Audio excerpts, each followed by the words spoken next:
Namaste Andy, I'm Dr. Lassi Sai Sindhu. I'm an ENT surgeon and a neurotologist. So ఇవాళ నేను మాట్లాడబోయే topic is vertigo అండి. అసలు vertigo అంటే ఏంటి? So vertigo అంటే ఏంటంటే మనకి కళ్ళు తిరగడం అండి. సో ఈ కళ్ళు తిరగడం అనేది చాలామంది ఎక్స్పీరియన్స్ చేస్తూ ఉంటారండి. సో టు బిగిన్ విత్ దీనికి చాలా రీజన్స్ ఉంటాయండి.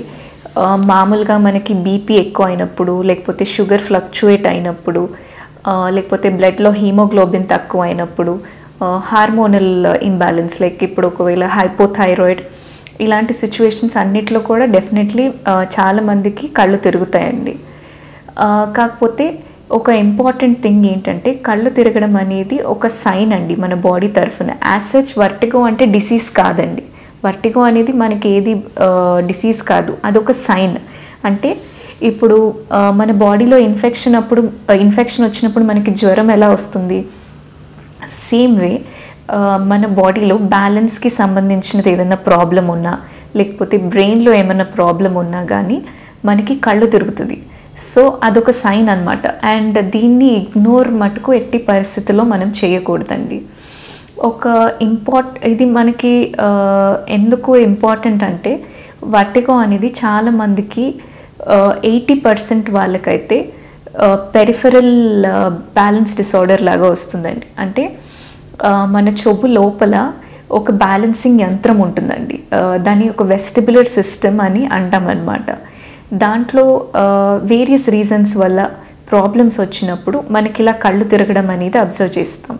అయితే యాజ్ ఐ టోల్డ్ యూ ఇది చాలా కామన్ కాజ్. 80% వాళ్ళలో ఇది కొద్ది సెకండ్లో వచ్చి పోతుంది. కాకపోతే కొంతమందికి సడన్ అటాక్ లాగా కూడా అవుతుందండి. వీళ్ళకి ఎలా అంటే బాగా కళ్ళు తిరుగుతాయి, చుట్టూ ఉన్నవన్నీ తిరుగుతున్నట్టు ఉంటాయి. కొంతమందికి దీంతో పాటు వామిటింగ్స్ అవుతూ ఉంటాయి. అండ్ కొంతమందికి లిటరలీ బెడ్ రిడన్ అయిపోతారు, వాళ్ళు మూమెంట్ అంటే భయపడతారు, ఇవన్నీ అవుతూ ఉంటాయి అన్నమాట. సో మనకి మెయిన్గా ఏంటంటే ఈ 80% కాకుండా ఇంకో 20% వాళ్ళు ఉన్నారండి, ఎవరికైతే బ్రెయిన్లో ప్రాబ్లం వల్ల కళ్ళు తిరుగుతాయో. బ్రెయిన్లో ఎప్పుడన్నా ఏదైనా రక్తం గడ్డగట్టినా కానీ, అంటే ఇన్ఫాక్ట్ అంటాం అన్నమాట, లేకపోతే ఇంకేదైనా ప్రాబ్లం వచ్చినప్పుడు it is a sign of stroke. So first మనకి కళ్ళు తిరుగుతాయి అండ్ దాని తర్వాత బ్రెయిన్లో బ్లడ్ క్లాట్ అవ్వడం ఇవన్నీ జరుగుతుందన్నమాట. కాబట్టి దీన్ని అస్సలు ఇగ్నోర్ చేయకూడదండి. మీరు ప్లీజ్ సెల్ఫ్ డిసిషన్ తీసుకోకండి.